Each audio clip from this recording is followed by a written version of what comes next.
Wow. Wow. All right, UFC Vegas 73 has just finished taking place, and I'm a little bit lost for words. I'm blown away. I don't know what to say. What a fantastic card this turned out to be. I'm not gonna waste any time here. I'm just, no hyperbole necessary. I'm just gonna get straight into the action. As always, like and subscribe. Join me on Twitter. You can see the handle below. Yeah, let's get into the fights. All right, now Gorimbo did a lot better than I thought, I'll be real. This was actually a really dull fight to start off the card, and I was concerned that this was an indication of things to come. It wasn't, and I'm going to get deep into that soon. Gorimbo essentially won the fight for two reasons. He got control time in rounds 1 and 3 without really doing much damage, and he sent Sato crashing at the start of the second. Always start switched on at all times in a fight, and Sato was slow to switch on when the second started, and he paid for it dearly. Pretty clear decision, but despite the win, I can't see Gorimbo doing fuck all in this division. Rubbish fight, and it was a loss for me to start the card. Fuck it. Next fight, 0-1. Thankfully, I didn't bet on this turd.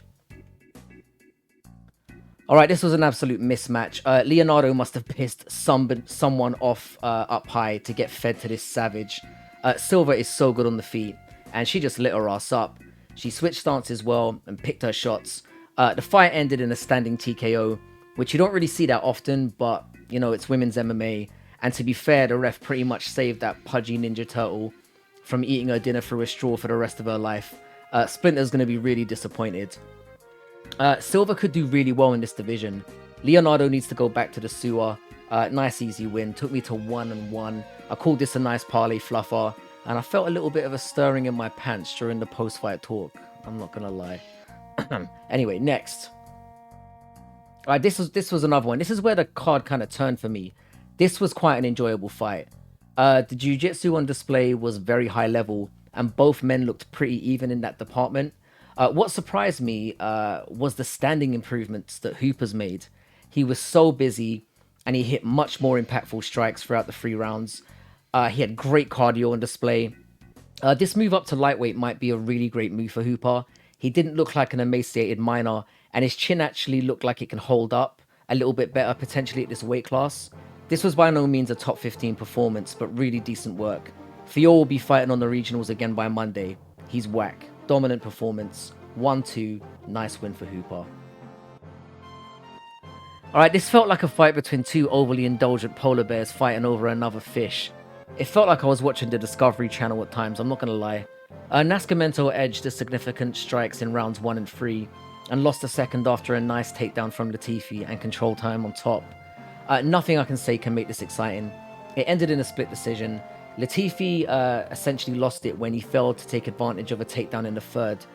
Should have started with this strategy. Not a smart guy.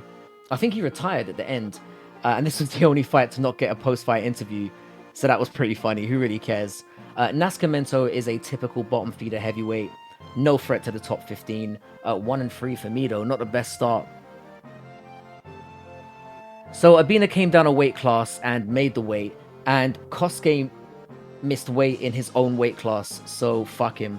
I did say this guy is hot garbage, or I might have said he was shit. You get the point. I said Urbina would be better on the feet and too strong to get taken down, and I was absolutely correct. Urbina hurt Cocse's rib at the midpoint in the first, after taking the so-called wrestler down, and it was a well-timed shot in the same spot in the second round that led to the finish. Missing weight for me is inexcusable. Cocse is soft, and I'm not talking about the injury, that can happen. He's just not good enough at anything to do well at this level. This was easy money. Urbina inviting the crowd members to get blazed after the fight at the back was fucking amusing for me as well. I like this kid. Nice win, and took me back up to 2-3. Alright, I've got a question. Is Kowalkeiwich hot? Let me know in the comments, as I tend to flip back and forth on that one. Anyway, on to the fight. Demopolus opted to have a striking match. What can I say? She's completely retarded. She's far too thick for this division in more ways than one, and she's not strong enough to move up. When she missed weight, I ended up flipping my pick. Bad weight cuts are always a bad sign. Thank Christ, because I would have been fuming. She looked like an absolute pudding on the scales. Really embarrassing shit. When you are this dumb and unprofessional, you deserve to get your ass whooped, and she absolutely did. Demopolus basically got pieced up for the majority of the fight. You're a wrestler and a submission fighter. Why are you standing with a kickboxer, you dumb fucking slut? Anyway, nice win for Carolina. That's 3 in a row for her. And yeah, that took me to 3 and 3. Alright, I was kind of hyped for this, and what a performance by Slava Claus. I called this one by brutal finish, but was too much of a bitch to bet on it. This man's striking is so classy. I love how he rips to the body and fluidly moves to set up nasty strikes. He knocked down Mahashate 3 times before finding the finish midway through the second. His takedown defense looks a lot better, and if you can keep on working on that, this man is gonna fuck guys up. Seems like a funny motherfucker as well. He smashed Mahashate despite losing an eye essentially to a horrid eye poke in the first. I called the finish, great win.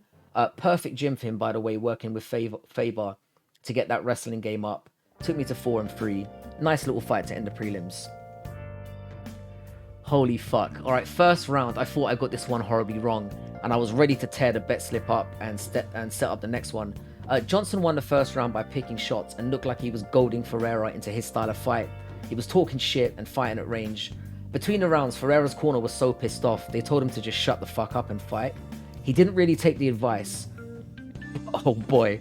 About a minute and a half into the second round, he swung a really sudden overhand right, and the man that likes to eat his shit whole fell back hard on the back of his head and landed like kind of cross-legged.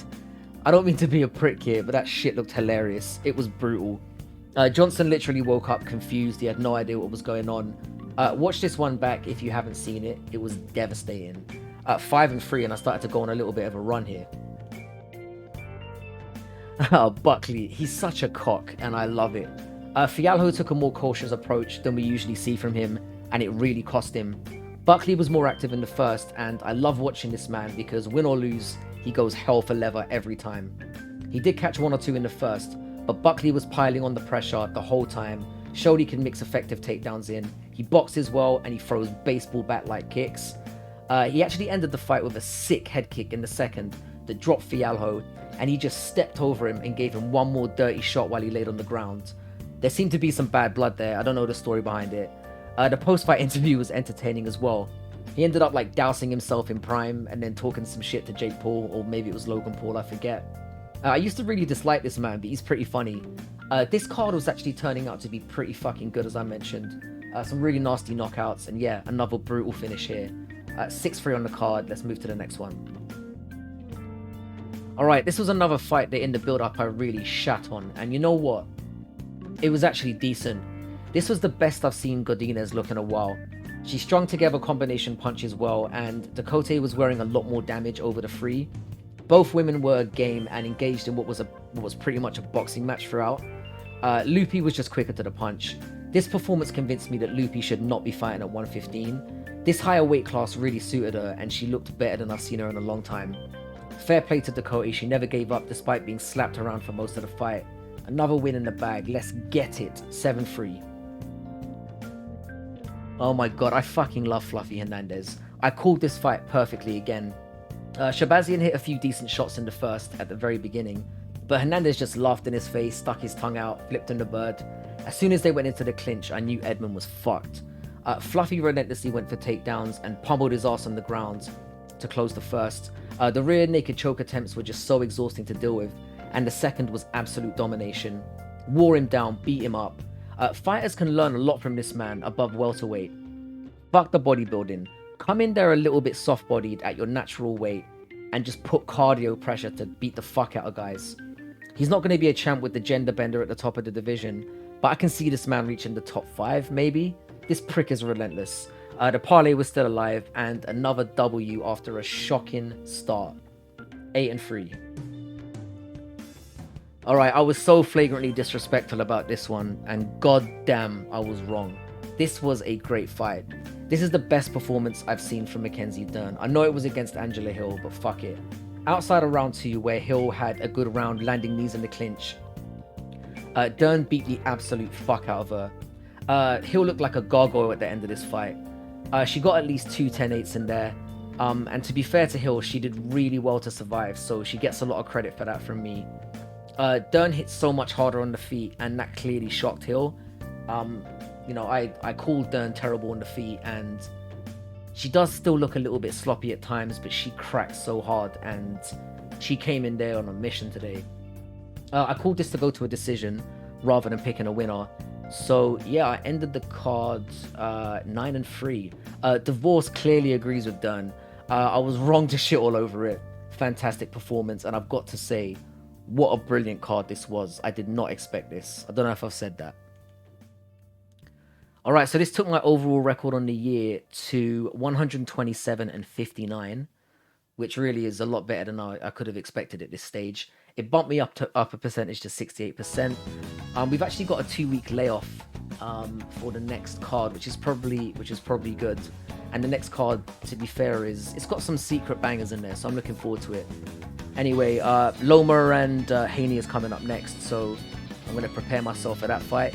I'll see you all during the week because I'm going to probably flip some more news. Take care. Hope you enjoyed the card as much as I did, and I'll see you soon.